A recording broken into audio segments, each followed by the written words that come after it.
그런데 또 우리에게 주님과 동행하는 삶의 큰 도구가 되어지는 아주 중요한 인생의 그 도구가 있습니다. 그게 뭐냐면 우리에게 다가오는 이해하기 힘든 여러 가지 시련들이에요. 시련들. 그 시련들이야말로 하나님께서 우리에게 연단을 하시고 좀 더 주님 앞에 더 가까이 부르시기 위한 그런 목표가 이 시련 속에 들어있다는 거 여러분 아시죠? 야고보서 1장 2절에 보면 너희가 여러 가지 시련을 만나거든 어떻게 하라고요? 온전히 기쁘게 여기라고 말씀하고 있습니다. 왜냐하면 그 시련에 목표가 있다는 거죠. 그 시련에 우리가 믿음으로 연단되어 가지고 소망에 넘치는 사람이 되게 하는 것. 그것이 바로 시련의 목표라는 거죠. 사도 바울도 이런 시련을 겪고 나서 뭐라고 고백하고 있냐면 고린도후서 1장 9절에 보면 우리로 자기를 의뢰하지 말고 오직 죽은 자를 다시 살리시는 하나님만 의뢰하게 하시려고 자기에게 아시아에서 많은 환난을 당해서 죽을 고생을 하고 마음의 사형 선고를 받은 줄 알았다라고 말하고 있지 않습니까? 왜 그렇죠? 이 시련의 목표는 자기를 의지하지 말고 하나님만 의지하게 하십니다. 네, 정말 여러분 그러므로 우리들은 여러 가지 종류의 시련들 속에 하나님의 사랑과 성실함이 나를 향하여 있다고 하는 것을 여러분 인정하시죠? 그렇다면 우리는 내가 이해할 수 없는 시련을 겪는다 할지라도 그 시련을 허락하신 하나님께서 나를 연단하시고 나를 더욱더 성화시키기 위한 그런 목표가 있다고 하는 것, 그리고 주님과 더 동행하게 주님께 더 가까이 나아가게 하기 위한 우리 주님의 그 목표가 시련 속에 있다고 하는 거 우리가 인정한다면 우리 시련 속에서도 즐거워할 수 있는 우리가 되었으면 참 좋겠습니다. 시련 속에 즐거워할 수 있는 능력, 그것은 우리 하나님의 자녀들에게 주어진 놀라운 특권이 아닌가 생각합니다. 여러분, 그러므로 우리 신자들의 그 영혼이 온전히 그리스도께 헌신되어져야 되겠고, 그리고 우리는 주님과 중단 없는 성령의 임재의식 속에서 살아가기 위해서 우리들은 하나님의 말씀을 우리 가슴속에 우선 채워야 됩니다. 왜냐하면 에베소서 6장 17절 말씀에 보면 성령께서 하나님의 말씀을 성령의 검으로서 사용하신다라고 말씀하고 있어요. 성령의 검, 곧 하나님의 말씀을 가지라.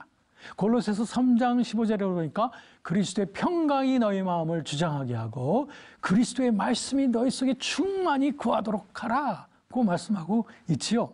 그리스도의 말씀이 우리 속에 충만할 때 그때 성령께서 그 하나님의 말씀을 통해서 우리를 인도하시고 감동을 하시는 거예요.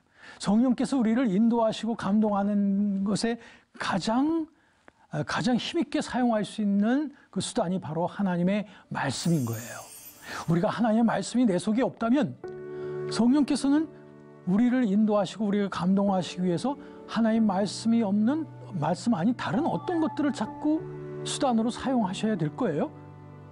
예를 들면 환상, 꿈, 예언 이런 것들을 우리에게 사용하신다고 생각해 보십시오. 그렇다면 우리가 거기에 대한 환상이나 꿈이나 예언에 대한 해석이 잘못되어질 수도 있고요.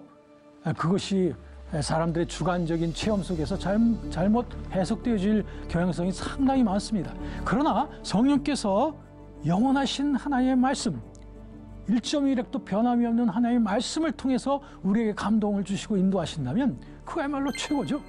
그러므로 우리 가슴 속에 하나님의 말씀을 채우는 일, 이거는 우리 하나님의 자녀들이 성령과 동행하는 훈련을 하기 위하여 정말 꼭 필요한 일이다, 이렇게 생각합니다. 이렇게 되어지면 우리 그리스도인들의 영혼 속에는 성령님과 동행하는 그 증거가 나타나게 되고 결국에는 우리의 마음의 모든 생각과 감정과 자유의지와 양심의 그런 기능들을 통해서도 하나님의 뜻이 드러나게 되어지고, 이렇게 됨으로 말미암아 우리의 영혼 전체가 다 하나님의 거룩한 성전으로서 하나님과 동행할 수 있는, 성령과 교제하는, 또 성령의 뜻과 인도하심이 나타나는 통로가 되어질 수 있다는 거죠.